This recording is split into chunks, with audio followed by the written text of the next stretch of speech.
Testing. How's the audio? Everybody can hear me okay? All right, let's get started. So before I get started this week, I want to go ahead and note that I will not be having a lecture next Sunday because unfortunately we need to be out of town for a funeral. So that I'm still going to have it, but that'll be delayed until November 30th. Which kind of works out nicely because I'm going to be talking about the world of Jesus' birth, and so that'll bring us into the Advent season nicely. So, yeah, November 30th. So yeah, we're going to have a bit of a delay before the next talk. All right. So back to the business at hand. This week I'm talking about the divided monarchy up through basically the end of the Old Testament. So we'll be talking about the fall of the two kingdoms, the Babylonian exile, and then the return from exile. And I'm not going to do an extensive overview of what we've covered because it's a lot at this point, so that would take up too much time. But I'll just remind everybody that historically we're now in the Iron Age, what we refer to as Iron II. So we had that catastrophic collapse at the end of the Bronze Age. And then there was about 200 years of chaos when it was basically Mad Max times. And we're past that now, historically. So we're now people are starting to settle down, and there's starting to be stable social institutions and kingdoms. And so that's where we're at historically. And so in the Bible, that corresponds with the divided monarchy. So we had David and Solomon, who briefly ruled over a united Israel. And now Solomon dies, and his son Rehoboam comes to the throne. And he seems to have not inherited his father's wisdom. Because the representatives of Israel come to him as he's a young king and basically say, your father was pretty harsh on us. If you'll lighten up, we'll be loyal to you. And you kind of get the impression that Rehoboam was what we would today call a Nepo baby, where he maybe grew up with a little too much privilege that he didn't earn, and he went to his friends who were similarly situated, and they basically told him, you go tell those peasants who's in charge here. And he did, and at that point, 10 of the 12 tribes told him to get lost. And so that is the end of the united monarchy that really only lasted 2 generations. And now, for the rest of the history of the Bible, there'll be, until the kingdoms are destroyed, now there'll be 2 kingdoms, a northern kingdom of Israel and a southern kingdom of Judah, which you see on this map.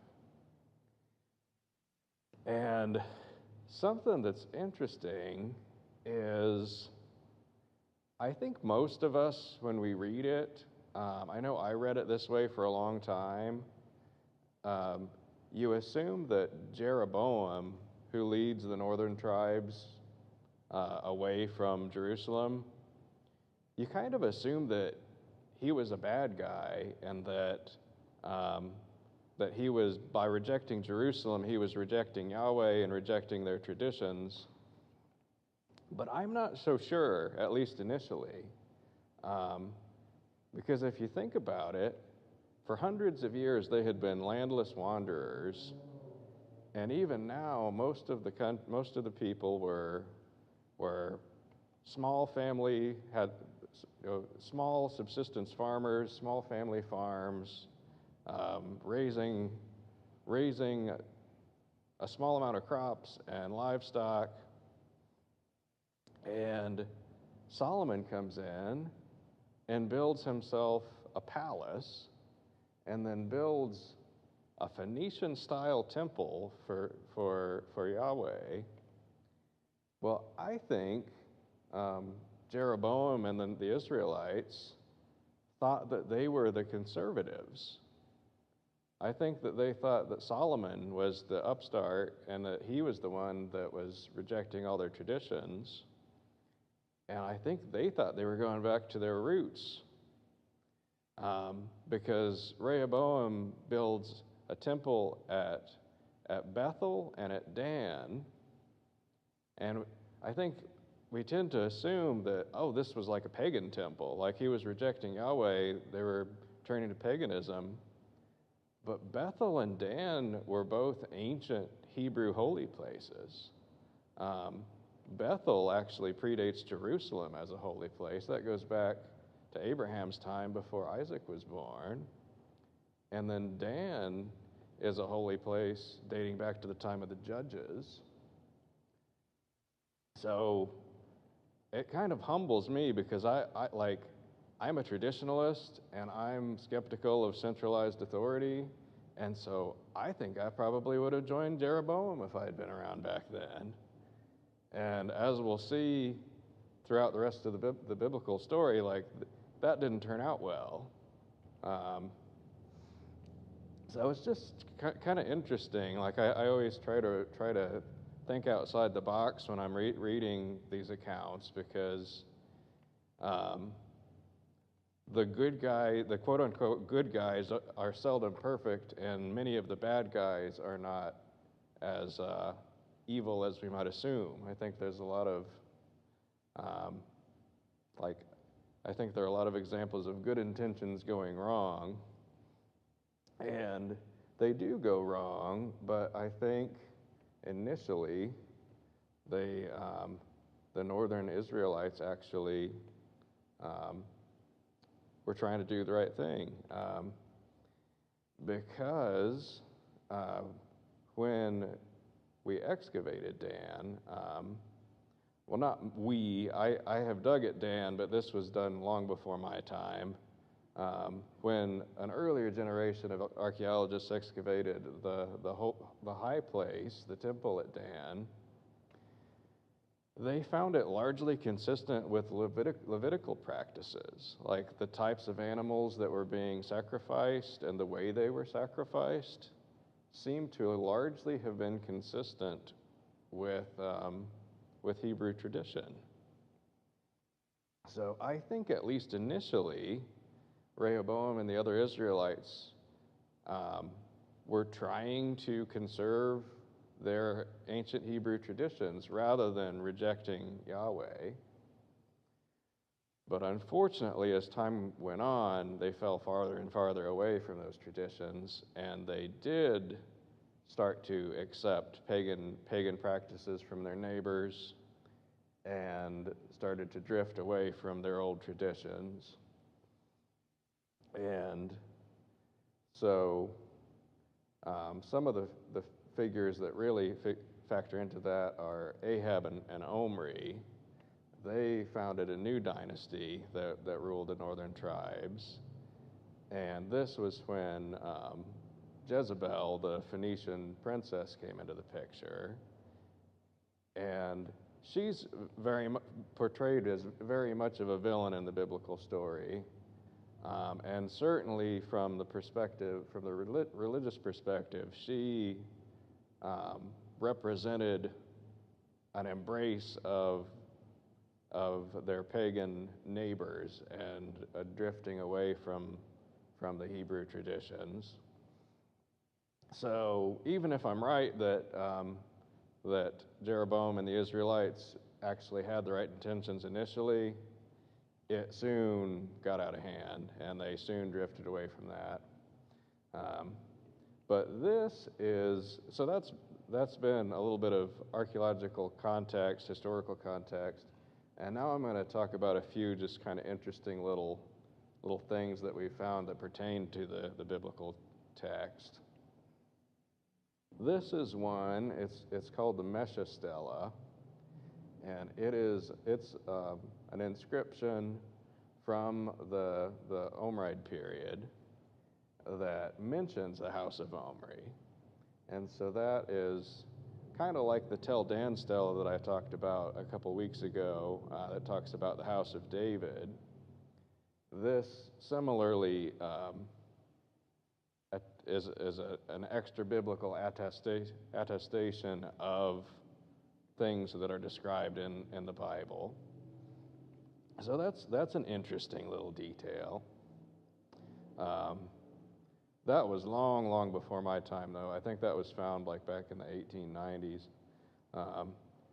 One that I was involved in discovering, though, is this head of a statue, which was found in the far north at a town called Avel Beit Macha. I'll show you on the map. It's basically all the way up north by Dan. So I didn't personally find this, but I was there when it was found. I think I was supervising the square where it was found. I think we found it in 2014, maybe 15, somewhere around then. And this gives us a very rare glimpse of what ancient people from that time and region looked like and how they portrayed themselves. And generally, the few other artistic portrayals we have are just inscriptions. So what's even more rare here is it's in color. This is a material called faience, and it's it's a type of pottery or maybe a type of plaster. I'm not sure quite how you'd categorize it, but it produces kind of a natural gloss, like a glaze. This is long before what we would think of as a glaze. If anybody does pottery now, like the ground glass glaze, this was centuries before that technology. But how big is that? Oh yeah, it's very small. Like a little bit bigger than a Barbie doll, I would say. So it's quite small. You know, the head is about like that. Actually, when it very first came up, for a moment, I thought it was a modern toy, and then looking at it closely, I realized it was an ancient bit of statuary, because it's just so well preserved. So that's just a cool glimpse into that period of, we don't know who this was. For that matter, we don't really know if Avel Beit Macha was even Israelite. It might have been Phoenician, or it might have been an independent Canaanite city. But they were, if not Israelite, they were Israel's neighbors and shared a lot of the same culture. And so this probably depicted a king, because this is quite a fine work of art.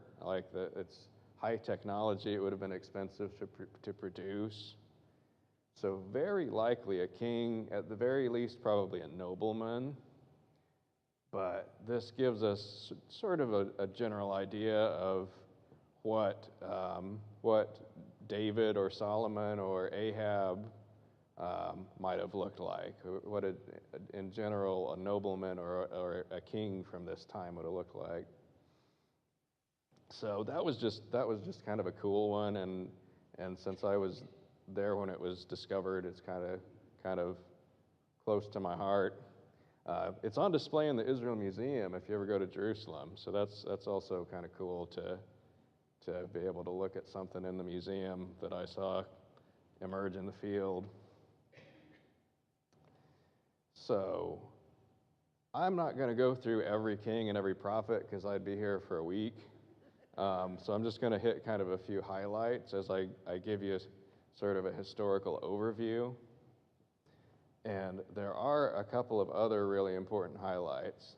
So at another site, Tel Rehov, I believe I mentioned that last week in conjunction to the beehives. So at that same site, we found this house. I say we. I didn't find the house, but I worked on this at this. I didn't help find the house, but I worked on this site a couple of seasons later. I think it was around 2008 or 2010 they discovered this house,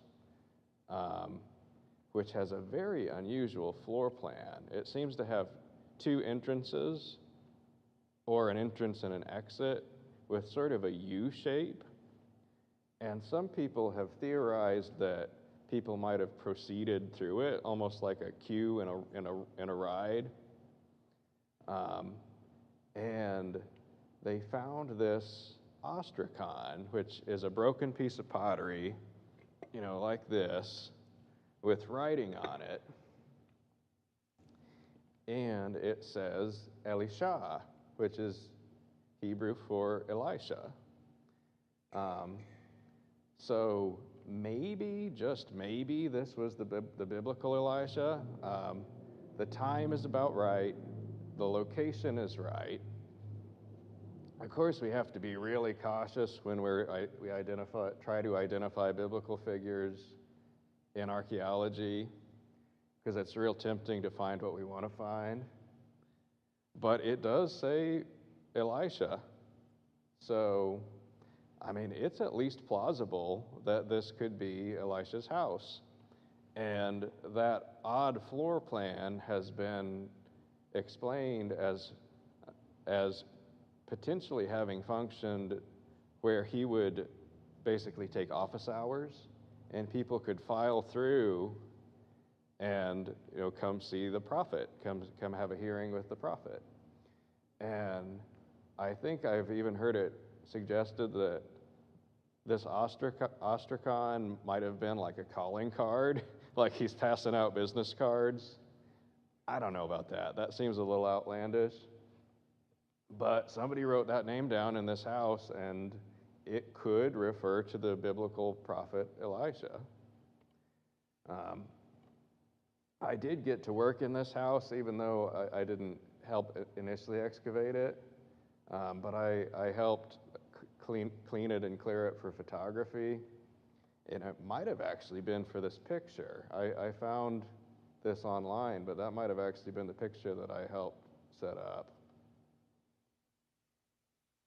So another kind of cool little detail is a bulla, which is so it's a clay seal that was very similar to like the wax seals that people used to seal letters with, and some people still do if they're trying to be fancy.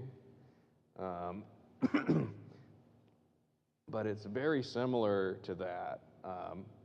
But rather than wax, they would typically take a soft lump of clay, and they would glob it on whatever they wanted to seal, and then they would press this seal over it, and it was sometimes in the form of a ring, and sometimes they would just wear it on a chain, sort of like an old-timey watch fob, that sort of thing.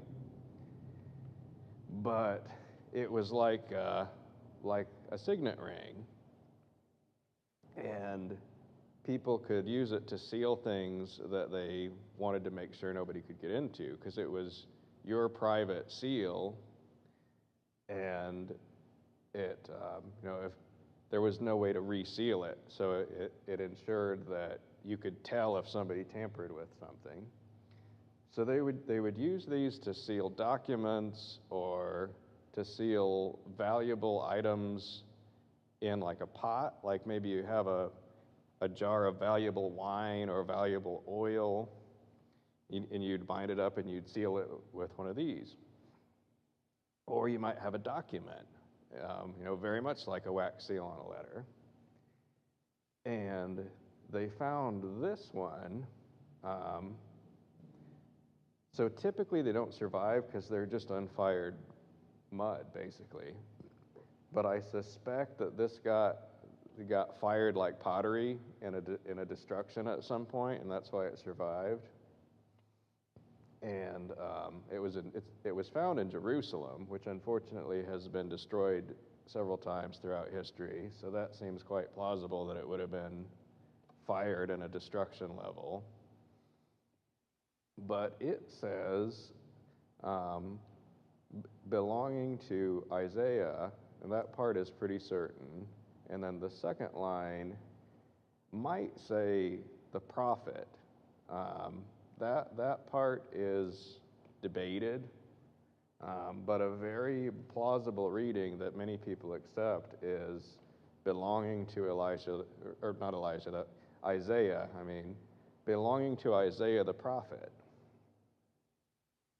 And furthermore, there's a little hint of iconography at the top of the seal, and it sort of looks like the feet of a prancing animal of some kind. And some people have suggested that it could have been a gazelle or a doe, which was a common element of their iconography. We see that a lot, of like a prancing gazelle or a prancing doe. That seems like I don't know how they can, that seems pretty conjectural based on basically looking at feet. So who knows, but it's tempting because Isaiah uses the imagery of a gazelle several times throughout his writings. So taken together, we have a really interesting artifact that pertains to biblical history, and we can't know for sure that was associated with the Isaiah the prophet, but again, it's the right place and the right time, so maybe. So those were just a few things that I just thought were really cool of sort of the artifacts that we can link with some degree of probability to the biblical text. Now I'm going to go back to more of the broader history. So the next really pivotal event is the fall of the Northern Kingdom. So beginning in the 730s BC, the Northern Kingdom was attacked by the Neo-Assyrian Empire, which was the regional power of this time. And in 720 BC, the Assyrians completely wiped them out. They destroyed the capital of Samaria, and they deported all the northern tribes and brought people from throughout the empire in to replace them, which was the Assyrian practice. They managed an empire that spanned the whole region. And that was kind of just what they did. When they conquered an area, they would haul everybody off, all of the royalty, all of the aristocrats, everybody with strong social connections. They would haul them off to some foreign country and haul foreigners in there, which seems like a nutty thing to do, but if you're trying to manage an empire and you don't have any concern for civil rights, that's a pretty good way to do it. Because if you try to oppress a population, you can kind of only push people so far before they'll defend their homes. You know, if some invader came in and tried to boss us around, we might put up with it for a while, but at some point you're going to fight back. But if they take you away from your friends, your family, your social connections, take you to a foreign land where you don't know the people, you don't know the language, well, you're going to be a lot less likely to organize and rise up and offer resistance to the government. And so that's what the Assyrians did. And this is when we get the lost tribes of Israel, which you've probably heard that phrase. There are all kinds of theories of people claiming to have found evidence of the lost tribes of Israel. Most of those claims are probably nonsense, but this was when the tribes became lost, was when the Assyrians scattered them throughout the whole region so that they wouldn't offer organized resistance to the Assyrian Empire. And so that's the end of the northern tribes. They truly were lost to history. But the southern tribes survived. Judah and Benjamin and the Levites, they survived.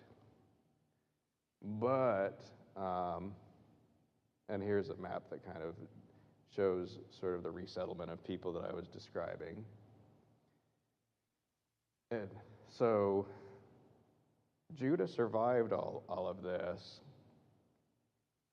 but everybody who had any sense knew that the Assyrians were going to come back if they could.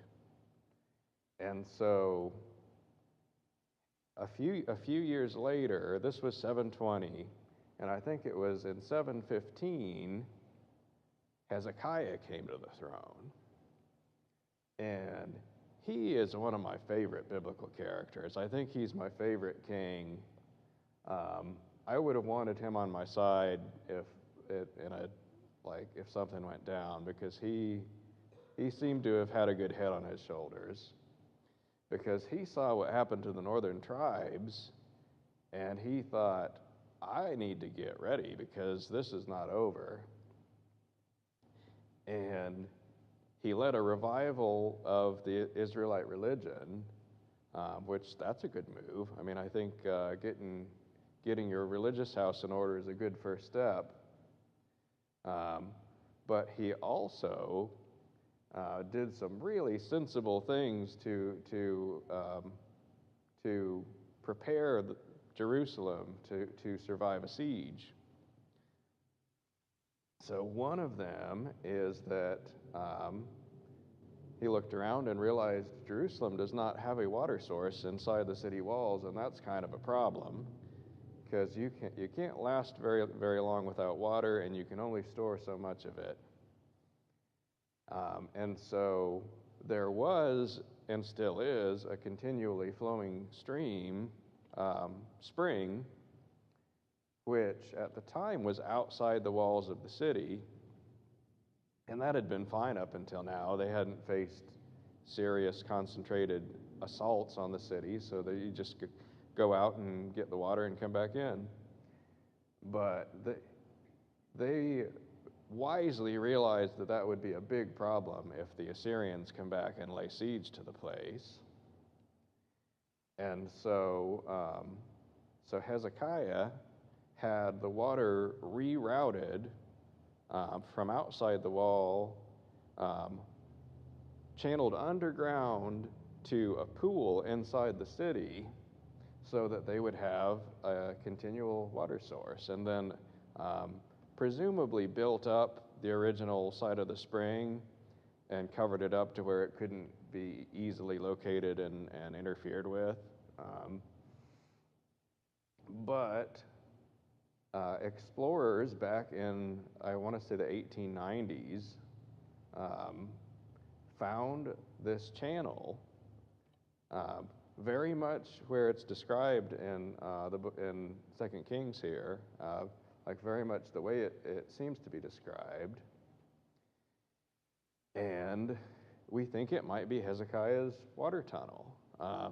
There's some disagreement. Not everybody accepts that because it's not really certain. It could have been excavated by a later person, but the Bible talks about Hezekiah rerouting the water, and here we have this massive excavation that rerouted the water, and it might have been part of his preparations for the siege.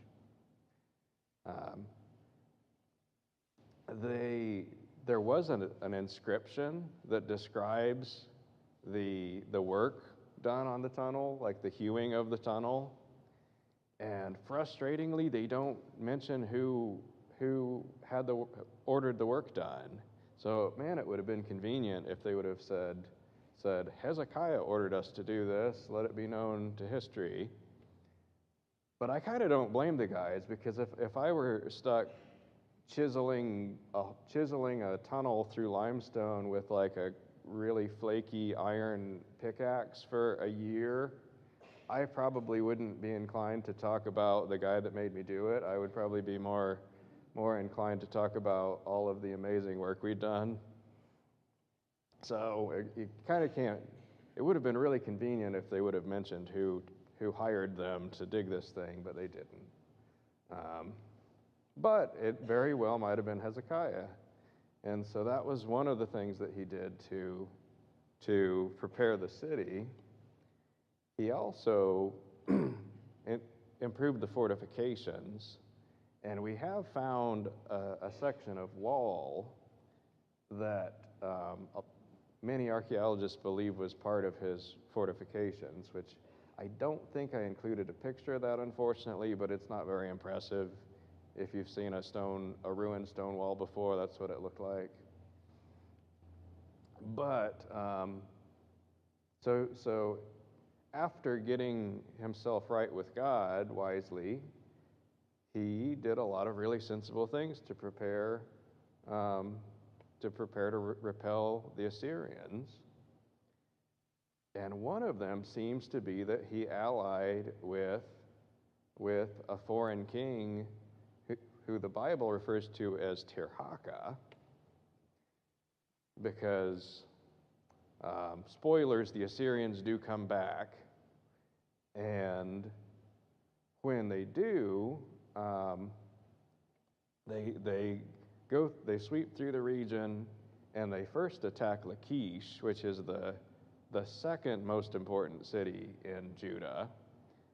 It's a huge ancient city, very impressive, and so they attack that first, and after they've assaulted Lachish, which you can see them, you can see the Assyrian portrayal of the attack on the right on the image there. So interestingly, we have a parallel account of this assault on Lachish here in 2 Kings, but also by the Assyrians themselves.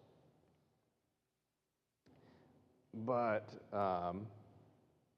according to this passage in 2 Kings, after they assaulted Lachish and conquered the city and were preparing to move on Jerusalem, they get word that Tirhakah, the king of Cush, is coming to meet them in battle.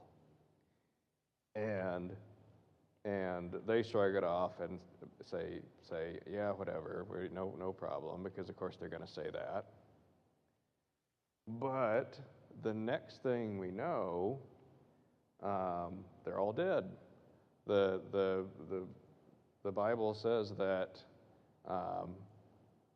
over the course of the night, I think it says 185,000 Assyrians, that an angel of the Lord came and smote down 185,000 Assyrians. And so the army was destroyed, and they packed it up and went back to Assyria. They're frustratingly vague on details. Here's Lachish again. I should have shown you that a minute ago, but that's the ruins as they look now and the reconstruction. So when the Bible says that an angel of the Lord struck down 185,000 Assyrians, I think that's the right number, they're frustratingly short on details. And I think it was, I want to say Josephus, and one of the ancient historians had theorized that God sent a plague of mice to come through and eat the bowstrings of the Assyrians. I don't know about that. That seems, I don't know where you come up with that. That seems like a weird place to go, but that was his theory. And later commentators have built on that to suggest that the mice might also have spread bubonic plague, which tore through the troops and caused them to rapidly die. As sensible as it is to blame mice for the fall of an army, I think maybe the foreign king that they already mentioned was coming to help them might have had something to do with it. So that's my theory. I think Tirhakah, I think God might have worked through Tirhakah to conquer the Assyrians. And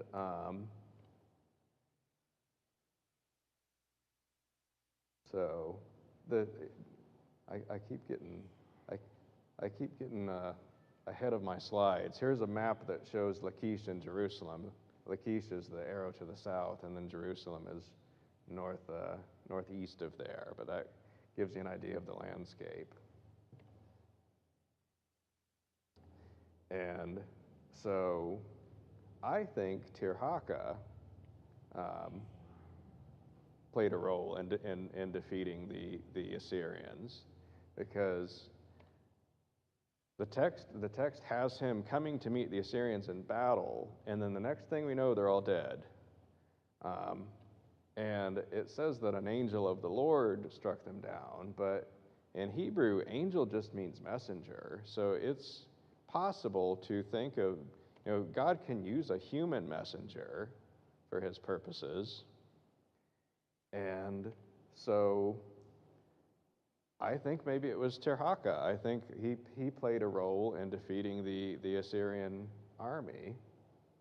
And we know him from history as Taharka. He was one of what are sometimes called the Black Pharaohs, because he was a Cushite from what's now northern Sudan, so in the Nile Valley, but sub-Saharan Africa. And so they were, dark-skinned sub-Saharan Africans who ruled Egypt, who ruled an empire that included Egypt. So they were a fascinating dynasty that really doesn't get enough attention. It always baffles me, like when we have Black History Month and people talk about all of these significant historical figures.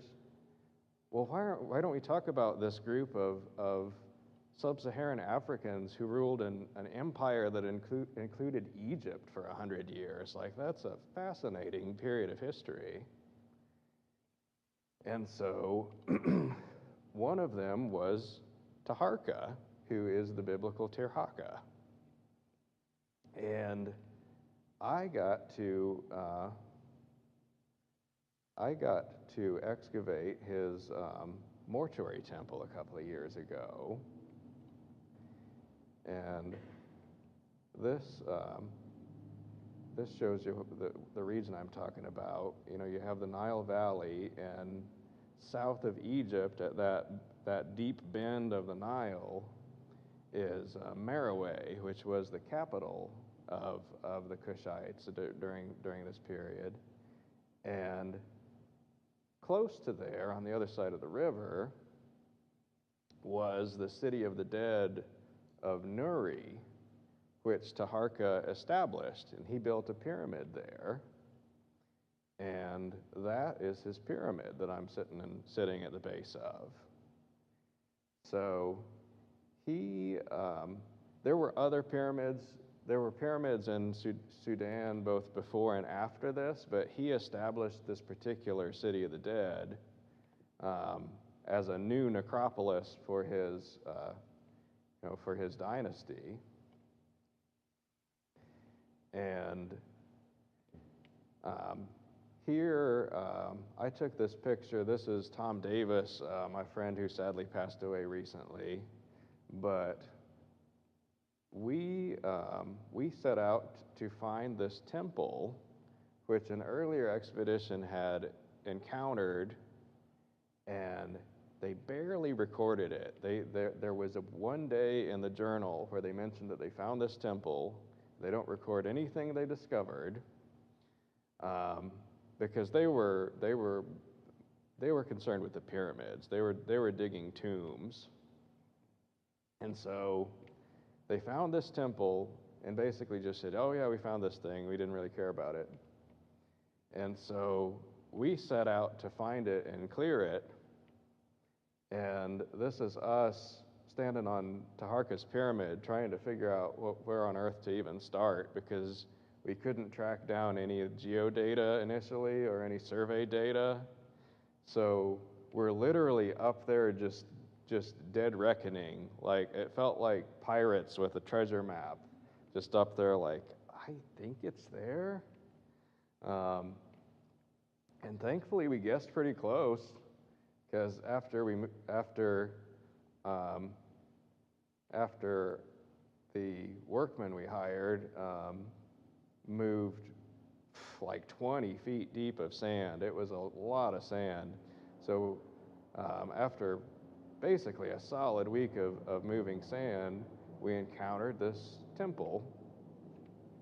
And we think it was Taharka's mortuary temple that then went on to serve as like a communal temple for the other pyramids that were built later that you can see here from Taharka's pyramid. Here's a little kind of breakdown of how Egyptian and Kushite pyramids compare. The Great Pyramids were quite a bit bigger than even the largest Kushite pyramids, but the Kushite pyramids were taller relative to their base, like they were pointier. So unfortunately that made them unstable, especially the really large ones. So Taharka's pyramid is basically just a hill at this point. Much of the superstructure has collapsed, but it would have been breathtaking when it was intact, because it would have been nearly twice that height and a very stark angle, much sharper angle than the Egyptian Great Pyramids. So it was quite a feat of engineering. So this emperor might have saved Jerusalem, might have taken on the Assyrian Empire and won, and then he built a pyramid to rival the Egyptian Great Pyramids. So the fact that so few people are aware of this guy is a travesty. So I try to spread the word that this is a fascinating period of history, and it's it falls within the realm of biblical archaeology. It's a little far afield, but I couldn't resist talking about it because I got to work on this project, and so it's got a special place in my heart. But now, back to Judah. As much as I like Hezekiah, he made some mistakes. And one of the biggest mistakes is towards the end of his kingship, an envoy from Babylon showed up, and threw open the doors and said, "Come on in and see all my stuff and see what a great king I am." That's not a great idea, because it turns out that they went on to be the next great regional power, and they didn't forget all of Hezekiah's neat stuff. So a couple generations later, they came back. And sadly, Jerusalem fell this time. There wasn't a Hezekiah to prepare for it. There wasn't a Taharka to have his back. And after several centuries of Jerusalem standing as this seemingly undefeatable capital and the home of Yahweh's temple, the city fell and the temple was destroyed. So this was a huge turning point in the history of the Bible. The survivors, so many of the ruling class were taken to Babylon and held in exile, where they stayed for about 50 years. And they had to figure out, one, do they still even believe in their God, or does this prove that their God wasn't real or wasn't as powerful as they thought? And if they did still believe in God, they had to figure out what it looked like to worship him in a foreign land with no temple. And so this was the beginning of Judaism as we understand it.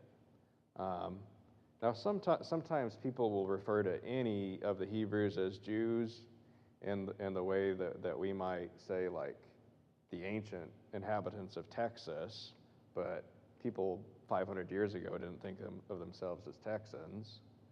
And in the same way, strictly historically speaking, Judaism started after the exile, and Jews, as we understand them, are the remnant of Judah who were exiled and then returned. So it's kind of confusing. Like, all of the biblical figures are Hebrews, and all Jews are Hebrews, but not all Hebrews are Jews, if that makes sense historically. But I'm also kind of nitpicking there. I'm really precise about historical labels, so whatever. But this is when Judaism, as we understand it, began, because they had to figure out how to worship God without a temple and without sacrifices. And so they started to construct this system of bylaws and traditions of how to honor God without the temple and without the sacrifices. And so this is when the synagogue tradition begins. And that would, of course, go on to be one of the key facets of Judaism clear up until the present time, but certainly in Jesus' time. And so the exile was kind of the beginning of three different traditions that fall broadly within the Hebrew tradition, because for the one, you have the tradition of worshiping God at a temple, but now you have a new tradition of how do we worship God without a temple, and so that's the synagogue tradition. But there's also a third way, because the people who remained in Judah, probably in conjunction with some of the people who were settled there by the Assyrians, they reinvented a version of the Hebrew religion where they shifted the focus from Mount Zion in Jerusalem to Mount Gerizim. and these became the Samaritans. And so all three of these groups, the temple-focused Jews, the synagogue-focused Jews, and the Samaritans, would go on to be key groups that were relevant to the New Testament that Jesus would interact with in various ways. Interestingly, I just learned a few years ago that the Samaritans are still around. This is their temple on Mount Gerizim, where they still practice their ancient traditions. They still sacrifice animals. And there's a community of, I want to say, like 1,000 Samaritans who still live close to this mountain now. I thought that was wild. I did not know that until fairly recently. I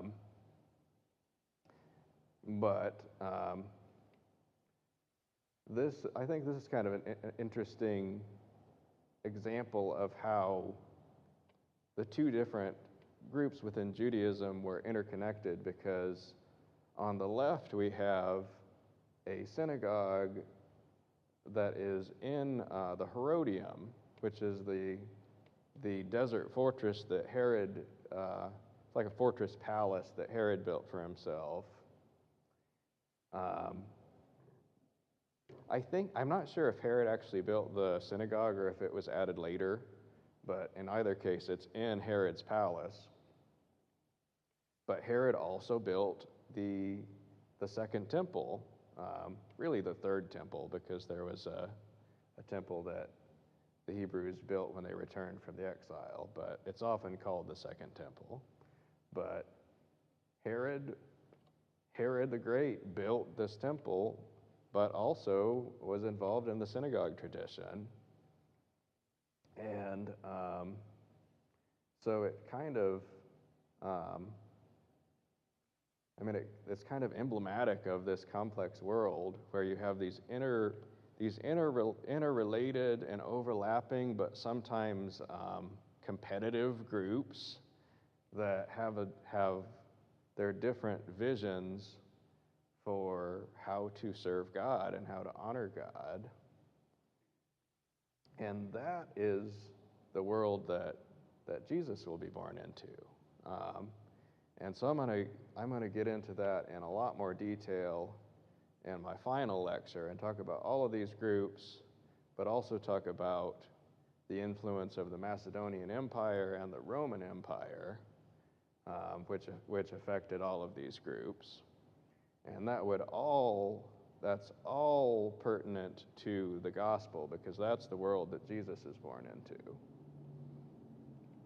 So, again, I'm not going to be presenting next week because we'll be out of town, so we're going to be delayed by a little bit more than a month, but I'm going to pick it back up November 30th, which will lead us right into the Advent season. And so that'll be kind of a fun way to contextualize as we start to anticipate commemorating Jesus' birth. We can kind of contextualize that in the world into which Jesus was born.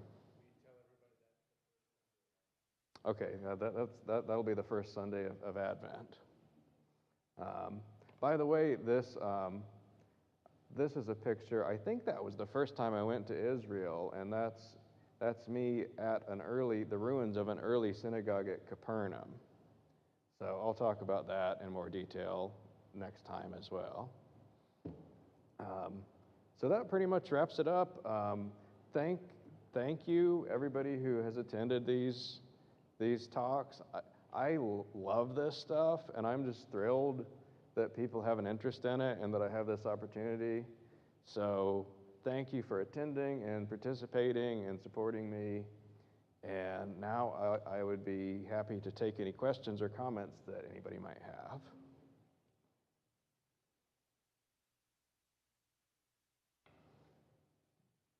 Mm-hmm.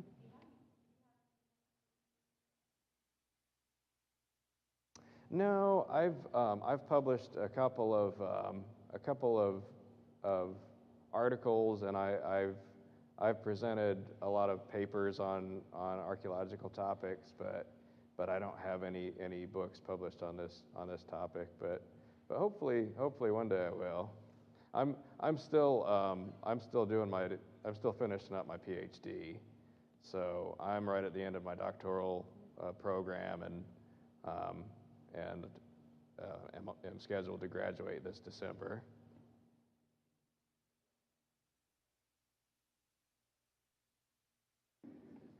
Okay, so I'm hoping you can clarify a point of debate with my brothers about the history of the exile. Sure. So it always seemed to me sort of unreasonable that even with the resources available today, that moving an entire people group from one area, like that are spread out everywhere, to another, that inevitably some are going to get left behind, no matter how thorough you try to be. So what's the current perspective on the exile? Was that mostly like the elites, the ruling class that were relocated, or do we really think it included, the farmer down the road? No, that's a great question of what was the extent of the exile. Did they really take everybody? And I think it was probably primarily the elites, like the royals and the aristocracy. And I think probably most of the commoners were left behind. And I think that's part of why I kind of glossed over the whole like Ezra and Nehemiah period of rebuilding Jerusalem. I should have hit that more. But I think that's why there was a bit of tension at that point, where they didn't immediately jump to rebuilding the temple, because I think a lot of people stayed there and became involved in the Samaritan traditions, or maybe were developing their own versions of early Judaism, learning to worship without the temple. So I think that's why they come back.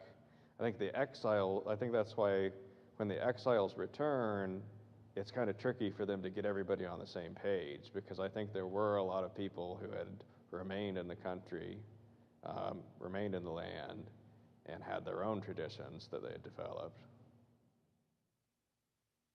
Yep.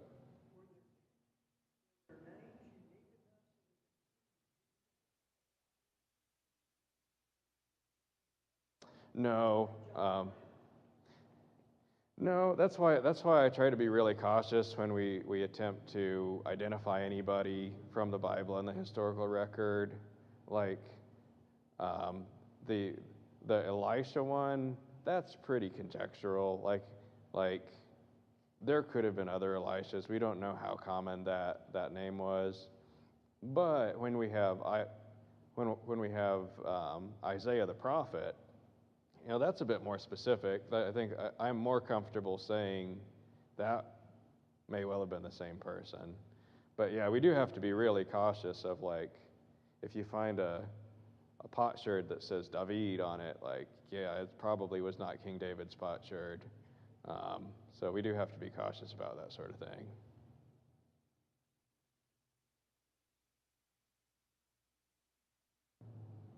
Well, any other questions?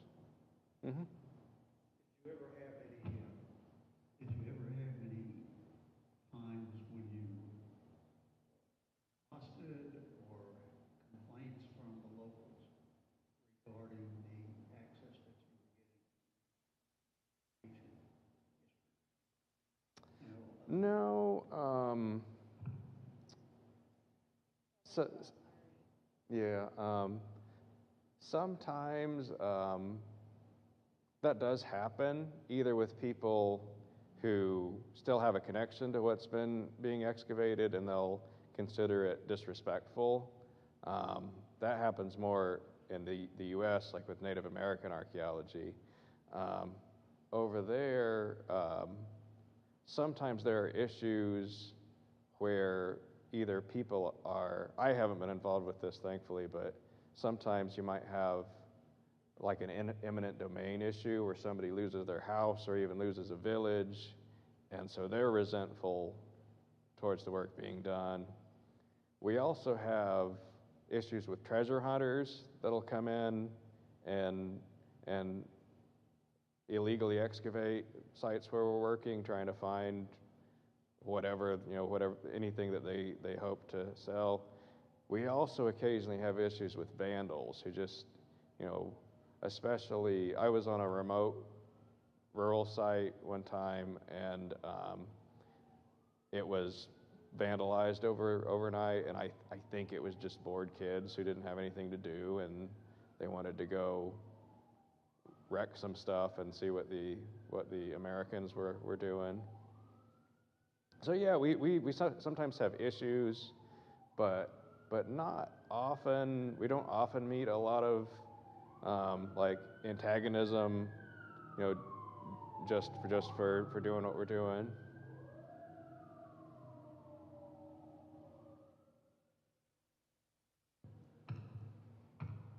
What do you do with the things that you find? Do you get to keep them, or you have to register them, or give them up for a while, or pottery, or Barbie head, or Mm, all that stuff?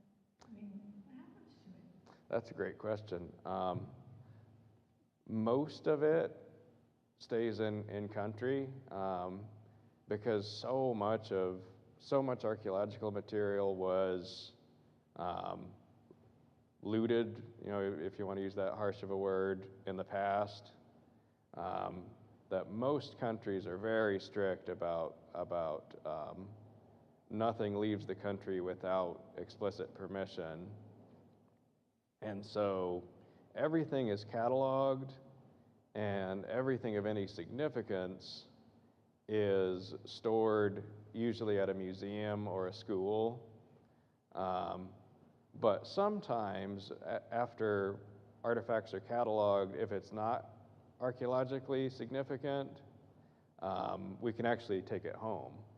So, say you find a piece of grinding stone, the museum doesn't care about a random piece of grinding stone, but it's really cool, like, for us to take home as a souvenir, or like broken pottery that is not is either out of context or is not sufficient for dating. A lot of that just gets dumped back on site, and then you're free to take that home, depending on where you are. In some countries, you can't even bring a pebble home, but in others, artifacts that aren't archaeologically significant can be brought back. But basically, anything that is archaeologically significant, it's going to stay in country, and they're really protective of it.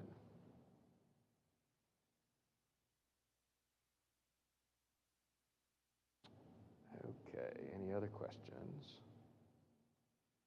If we don't have any more questions, I'm going to wrap up, and I have a little display here of some potsherds and some reproduction things and some of my tools. So you're welcome to come check that out, and you're welcome to come ask me any questions one-on-one that you might have. But other than that, that's all I have for today, and I really appreciate everybody being here, and I hope you'll make it out for my November 30th talk. So.